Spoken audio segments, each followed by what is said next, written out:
Você já parou para se perguntar o porquê as pessoas agem da maneira como elas agem? Ou como as nossas mentes funcionam para fazer a gente pensar, sentir e agir de determinada maneira? A psicologia é uma área do conhecimento que ajuda a gente a encontrar várias dessas respostas. Mas, afinal, o que é a psicologia? Esse aqui é um primeiro vídeo de introdução à psicologia que eu vou estar fazendo aqui no canal, onde eu vou fazer uma série de vídeos curtos e bem objetivos para poder explicar alguns conceitos e algumas teorias relacionadas à psicologia. E para isso, eu vou me basear no livro do Michael Gazzaniga, que é chamado de Ciência Psicológica, que é um excelente livro de introdução à psicologia para a gente poder embasar essas aulas aqui. Se você tiver interesse de adquirir esse livro também para poder acompanhar e acessar as leituras, o link do livro vai estar na descrição do vídeo. Comprando esse livro pelo nosso link aqui do canal, você vai estar ajudando o nosso canal de forma indireta aqui para a gente poder produzir cada vez mais conteúdos como esse daqui. Então, se você gosta de psicologia, cognição e neurociências, eu te convido a se inscrever nesse canal aqui para você não perder nenhum vídeo novo. Então, vamos começar um pouco a falar sobre a ciência psicológica, claro, logo depois da vinheta. Uma breve definição em relação à ciência psicológica vai dizer que a ciência psicológica é o estudo científico dos processos mentais, do comportamento e também da atividade cerebral. Esses conceitos eles são muito comuns para quem já é estudante de psicologia, mas para quem é de fora pode ter um pouco de dificuldade para entender, então vamos desdobrar um pouco esses conceitos. O comportamento, basicamente, ele engloba todas as ações que são observáveis e mensuráveis de um determinado organismo, seja ele um ser humano ou um animal. Isso vai incluir nossa movimentação corporal, expressões faciais, verbalizações e até mesmo os nossos pensamentos. Já os processos mentais são basicamente atividades cognitivas e emocionais que acontecem dentro da nossa mente. Isso vai incluir a nossa percepção, pensamento, memória, aprendizado, atenção, raciocínio lógico, entre diversas outras capacidades que a gente tem a partir da nossa mente, a partir dos nossos processos mentais. E tudo isso vai estar muito ligado e interconectado ali com o entendimento em relação à nossa atividade cerebral, ou seja, ao nosso cérebro em si. Então, o entendimento em relação à atividade elétrica e química do nosso cérebro que vai estar ali relacionado aos nossos neurônios e também aos nossos neurotransmissores. Então, de forma bem geral, então, a psicologia ela é uma forma de entender em relação a como que a gente se sente, como que a gente age, como que a gente pensa em diferentes contextos e situações, bem também como diferentes forças que podem influenciar esses processos, além também da nossa interação com o nosso ambiente à nossa volta e como isso acaba influenciando esses processos mentais e também esses comportamentos que a gente emite no nosso dia a dia. No entanto, buscar entender em relação aos nossos comportamentos e também os nossos processos mentais não é uma coisa exclusiva somente para os seres humanos. Entender esses processos é um traço natural de todos os seres humanos, ou seja, somos basicamente psicólogos por intuição. Por exemplo, quando uma pessoa próxima de você está cabisbaixa ou triste, você busca entender o porquê que ela está se sentindo daquela forma, como também buscar formas de oferecer apoio para aquela pessoa. Ou quando você, por exemplo, está procurando um parceiro ou uma parceira amorosa, então a gente analisa essa pessoa buscando entender a sua personalidade, as suas ações, as suas atitudes, as suas intenções, se ela é uma pessoa boa ou má, ou se ela atende os nossos próprios critérios em relação ali a um parceiro ou uma parceira que a gente quer compartilhar a nossa vida. Entre diversas outras análises que a gente faz no nosso cotidiano em relação a nós mesmos e também em relação às outras pessoas. E essa é uma característica normal do ser humano, então buscar constantemente entender a si mesmo, como também as pessoas à sua volta, isso vai incluir também a sociedade onde ela vive, o ciclo social onde ela vive, etc, etc. No entanto, o que as pessoas normalmente utilizam para poder embasar esse tipo de conhecimento, esse tipo de informação que elas conseguem adquirir, é o que a gente chama de senso comum. Como também elas vão depender muito das suas próprias sensações e intuições. O senso comum, as nossas sensações e intuições são excelentes formas de a gente conseguir conhecimento e informações em relação a esses processos mentais, a esses comportamentos e a diversos fenômenos que acontecem à nossa volta. E esse tipo de informação ou conhecimento que é baseado dentro do senso comum, ele vai ser fundamentado ali dentro de vivências do nosso dia a dia, em relação a coisas que a gente observa, em relação às nossas crenças, em relação à tradição que é passada de geração em geração ou de boca a boca pela nossa sociedade. Como também algumas elaborações que a gente constrói em relação às nossas próprias observações em relação ao mundo ao nosso redor, ao ambiente ao nosso redor e também os diversos fenômenos sociais e complexos que nos cercam. Porém, o senso comum, as nossas sensações e intuições, eles podem ser extremamente enganosos. Por exemplo, observando essa imagem, o que você vê? Olha, pode ser difícil acreditar, mas eu te garanto que essa imagem está completamente parada.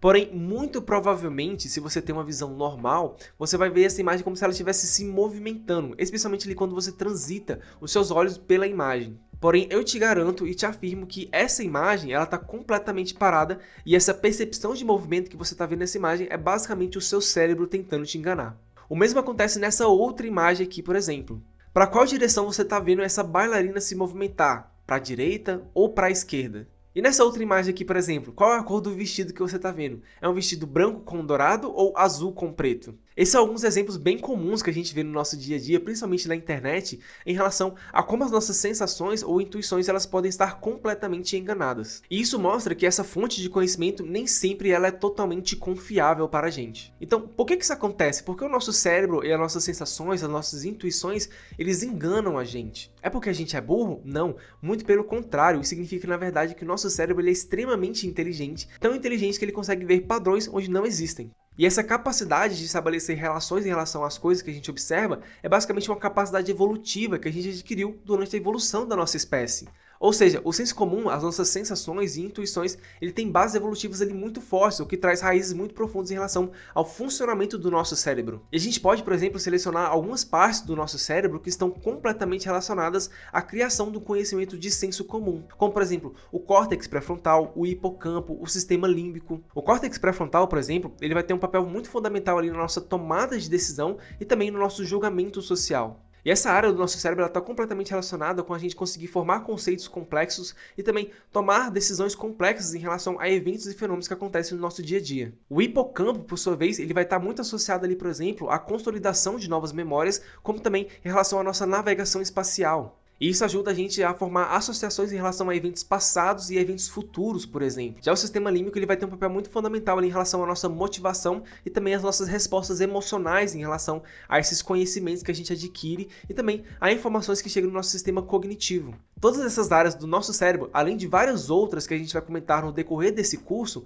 são áreas do cérebro extremamente importantes para a gente poder tomar decisões também, como também interpretar o ambiente e o mundo ao nosso redor. E geralmente essas interpretações elas acontecem instantaneamente, são muito rápidas. E isso é e foi muito fundamental para a nossa sobrevivência enquanto espécie, como também para o nosso convívio social. No entanto, essas interpretações, como eu mostrei para vocês, elas podem nem sempre estar precisas e elas podem ser extremamente enganosas, como também elas podem ser influenciadas por o que a gente chama de vieses cognitivos. E tudo isso faz com que as nossas sensações e as nossas percepções, como também o senso comum, acabem fazendo com que a gente consiga distorcer um pouco a nossa realidade. Então, os psicólogos, eles tentam fugir a todo momento em relação ao senso comum, em relação às suas próprias sensações e percepções para poder embasar o conhecimento psicológico. E para isso, os psicólogos, eles utilizam o método científico justamente para poder evitar esses vieses e essas distorções em relação às nossas percepções e sensações. E para isso, os psicólogos eles vão precisar empregar constantemente o que é chamado de ceticismo amigável e também o senso crítico. O ceticismo amigável envolve questionar de forma aberta e objetiva as afirmações e conclusões,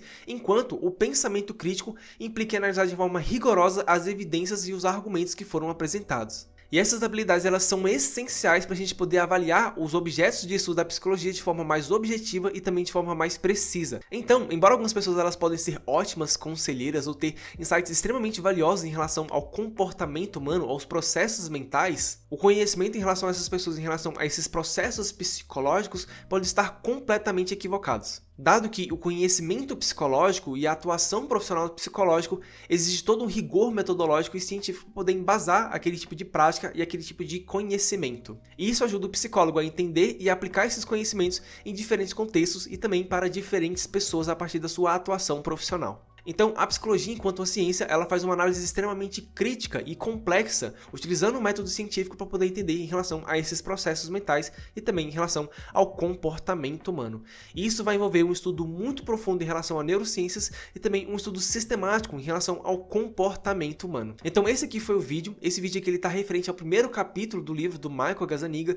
Lembrando, o link do livro vai estar na descrição para quem quiser adquirir e comprando pelo link do canal. Você ajuda o nosso canal aqui a produzir mais conteúdos como esse. Se você gostou do vídeo, se inscreve aqui no canal, deixa seu like e compartilha o vídeo para poder ajudar o nosso trabalho aqui dentro do YouTube. Se você chegou até aqui, então, muito obrigado. Eu vou ficando por aqui e eu vejo você no próximo vídeo. Valeu, falou e até mais.